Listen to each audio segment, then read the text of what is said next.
Hello friend, welcome to my channel. आप सोच रहे होंगे कि आखिर हम इस उल्लू का जिक्र क्यों कर रहे हैं। दरअसल आज हम आपको इस स्टोरी में उल्लू के कुछ रोचक बात बताएंगे जो शायद बहुत कम लोगों को पता है। अगर पता है तो फिर से एक बार अच्छे से जान लीजिए। तो चलिए बिना देर किए हुए वीडियो की तरफ आगे बढ़ते हैं। उल्लू की आँखें इतनी गजब होती है कि वह सबसे ज़्यादा देख पाते हैं। बाकी पक्षी या जानवर 2D में देख पाते हैं, लेकिन उल्लू 3D में देख सकते हैं। यानी वह किसी चीज़ की लंबाई और चौड़ाई के साथ साथ उसके आकार को भी जान लेता है। उल्लू की आँख के साथ एक दिक्कत होती है कि उसकी आँखें हमारी तरह गोल नहीं होती है। उल्लू के शरीर के हिसाब से उसकी आँखें काफ़ी बड़ी होती है।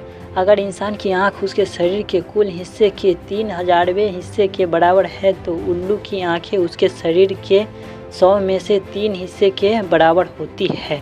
इतनी बड़ी आँखें का नुकसान यह है कि उल्लू आसपास की चीज़ें पर सही से फोकस नहीं कर पाती है, जबकि रात में यही बड़ी आँखें हल्की रोशनी में एकदम साफ साफ देखने में उल्लू की मदद करती है। जब दिन में देखने की बात आती है तो दिन की रोशनी उल्लू के आँखें के लिए ज़्यादा हो जाती है और उसकी आँखें चौधिया जाती है। चीज़ें उसकी आँखें के सामने धुंधली दिखती है। उसकी अच्छी आँखें यहाँ ज़्यादा अच्छी हो जाती है, इसीलिए उसे ठीक से दिखाई नहीं देता है। ठीक से देख न पाने की स्थिति में हो सकता है कि उल्लू दूसरे जानवरों का शिकार हो जाए। इसीलिए दिन के समय उल्लू ज़्यादातर छिपे रहते हैं और शाम के अंधेरे होते ही उल्लू बाहर निकलते हैं और अपना शिकार करते हैं। उल्लू अपनी गर्दन कितनी डिग्री तक घुमा सकती है। उल्लू एक ऐसा पक्षी है जो अपनी गर्दन को पूरा घुमा सकता है। उल्लू अपनी गर्दन को 270 डिग्री तक घुमा सकती है। इतना खुफिया होने के बावजूद उल्लू को दिन में ठीक से दिखाई नहीं देती है। इसके कान बेहद सफ़ेद सील होता है। रात में जब कोई इसका शिकार थोड़ी सी भी हरकत करती है तो इसे पता चल जाता है और उसे दबोच लेता है। उल्लू के एक पैर में 4 नाखून होते हैं। उल्लू के दोनों पैर में 8 नाखून होते हैं, जिसके कारण उल्लू को शिकार करने में बहुत आसानी होती है।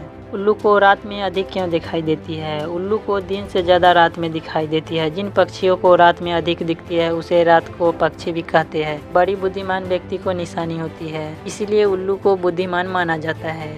ऐसा ज़रूरी नहीं है, पर ऐसा विश्वास है। विश्वास इस वजह से है क्योंकि कुछ देशों में प्रचलित कहानियों में उल्लू को बुद्धिमान माना गया है। उल्लू को रात में ही साफ क्यों दिखाई देती है? दरअसल उल्लू की आँखें की पुतली मानव के आँखें की पुतली के तुलना में बहुत बड़ी होती है। इनके शरीर का 5% भाग पुतलियाँ होती है। आँखों की पुतलियाँ लेंस के समान काम करती है। पुतलियों की साइज जितनी छोटी होती है, प्रकाश में देखने की क्षमता उतनी ही होगी, और पुतली की साइज जितना बड़ा होगी वह अंधेरे में उतना ही साफ देख पाती है। यही वजह है कि उल्लू को रात में सबसे साफ दिखाई देती है। उल्लू धन की देवी और लक्ष्मी की सवारी है। क्यों? प्राचीन यूनानियों में बुद्धि की देवी एथेन के बारे में कहा जाता है कि वह उल्लू को रूप धारण करके पृथ्वी पर आई थी। भारतीय पौराणिक कहानियों में भी यही उल्लेख मिलता है कि उल्लू धन की देवी लक्ष्मी की सवारी है और इसीलिए वह मूर्ख नहीं हो सकता है। हिंदू संस्कृति में माना जाता है कि उल्लू समृद्धि धन लाती है। पूरी दुनिया में उल्लू पाई जाती है।